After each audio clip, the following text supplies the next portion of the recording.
Hello friends, welcome all of you to this part 2 of English 2 literature class. So my dear 8th class students, let us continue the chapter 3 topic across the fence. In part 1, I hope you might have seen, I have taught you the first page. Now we'll read for the continuing part. Before we start the next part of the chapter, let me give a small recapitulation. Okay, so here we were talking about two small children, that is Bruno and Samuel, isn't it? And you know, my dear students, this is what this boy Bruno, it is this story. This is a story about what? Childhood, innocence, friendship, and the importance of breaking down the fence. No, you will later know about this, but this is a story between two friends, between Bruno and Samuel. Bruno, a 8-year-old boy, son of a Nazi commandant, want to explore the new place where his father been appointed as commandant. By exploring the environment, he meets a Jewish boy named Samuel who lives in the other side of the fence. The two boys become friends and Samuel warns that Bruno should help him to find his missing father. Bruno takes the opportunity to go out of the fence, not to help his friend but to explore more about the environment. So one day Samuel waits for Bruno carrying a pair of striped pajama bottom, a striped pajama top, and a striped cloth cap, exactly the one he was wearing, only to disguise Bruno from his position, because he was related to a high officer, isn't it? His father was a officer commandant in the very rich place, Auschwitz, isn't it? So here now they were going out of the fence. Now the Bruno was going out of the fence to explore the environment, to know more about the environment where his father is not interested at all, to let him out of the house.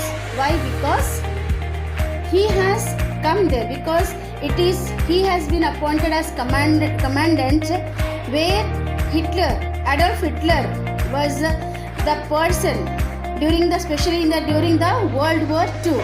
Hitler believed that Jews were a threat to the German race, and he had given the problem of the Holocaust, where mass killing of about 6 million people, mostly European Jews, by the German Nazi party, and he was the son of a Nazi commandant. So he was not interested that he should see the other side of the fence. Who? Bruno. His father wants that his son should not see the other side of the fence, because all Jewish person used to live, the prisoners, okay, they used to live in the other side of the fence, and he doesn't want that his son should be aware of that particular area.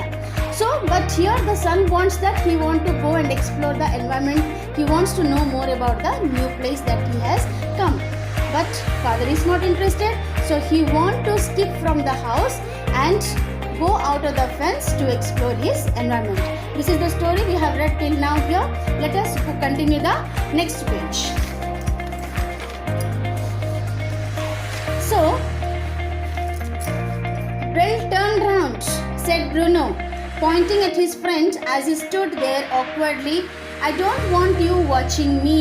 So as I told you that Samuel has brought a pair of dress for Bruno, and so that they should be together, they should look like together. That means Bruno, as he was a Nazi person, here Samuel wants that he should look like a Jewish, isn't it? So he brought the same costume, the one same costume that he was wearing.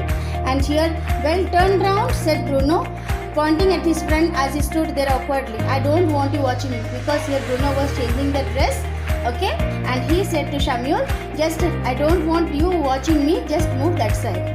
Samuel turned back just as Bruno applied the finishing touch to his costume. That means he has moved back, and he was wearing his dress placing the striped cloth cap on his head. Samuel blinked and shook his head. It was quite extraordinary. If it wasn't for the fact that Bruno was nowhere near as skinny as the boys on his side of the fence and not quite so pale either, it would have been difficult to tell them apart. Them apart means what here? The differences between two similar things or people. Here two different kinds of people were there, Bruno and Samuel. Bruno was a Nazi person, isn't it? And here he was a Jewish, he was German, he was belonging to German, and Samuel was belonging to, he was a Jewish boy, isn't it? So in that case they were totally different. But when the costume was same now no one here, Samuel is thinking that it was really extraordinary.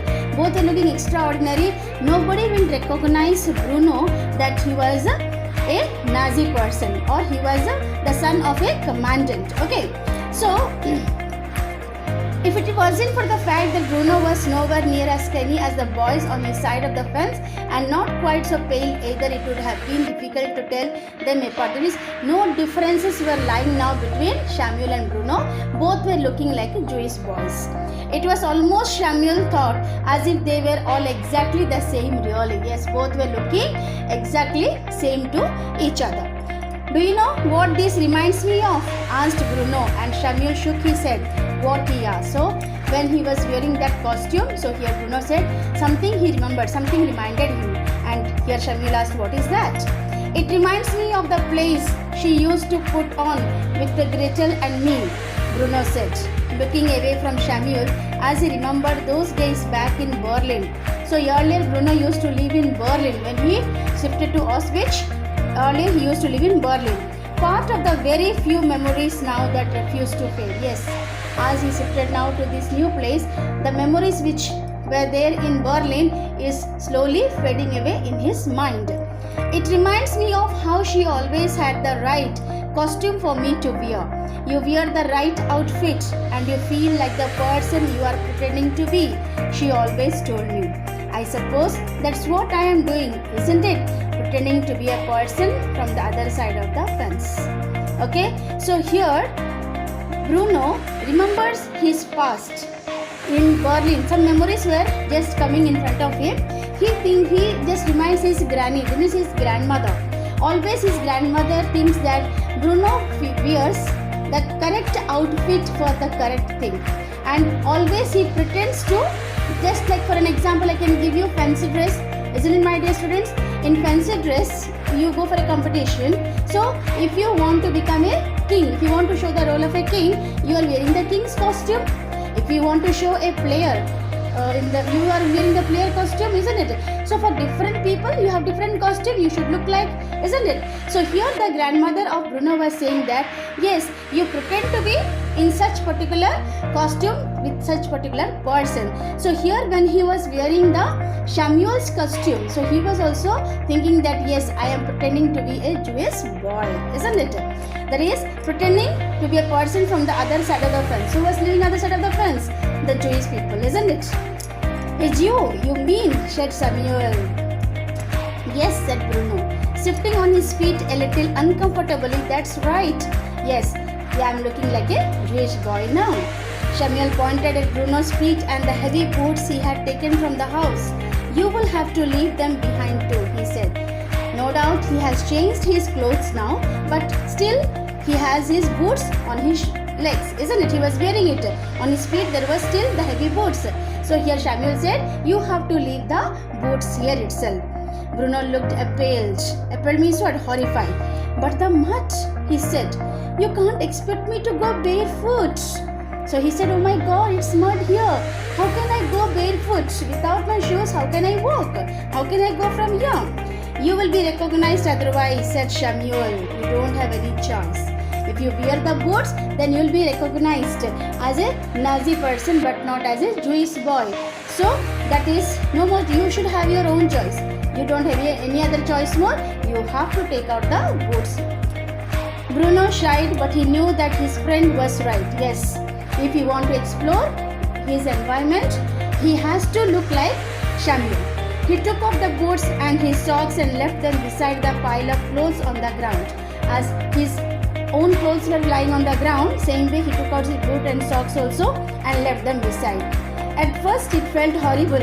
Obviously he was habituated to wear the boots, isn't it? But now he is in barefoot.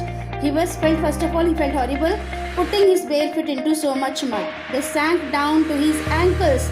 Until ankles, the feet sunk into where? To the inside the mud.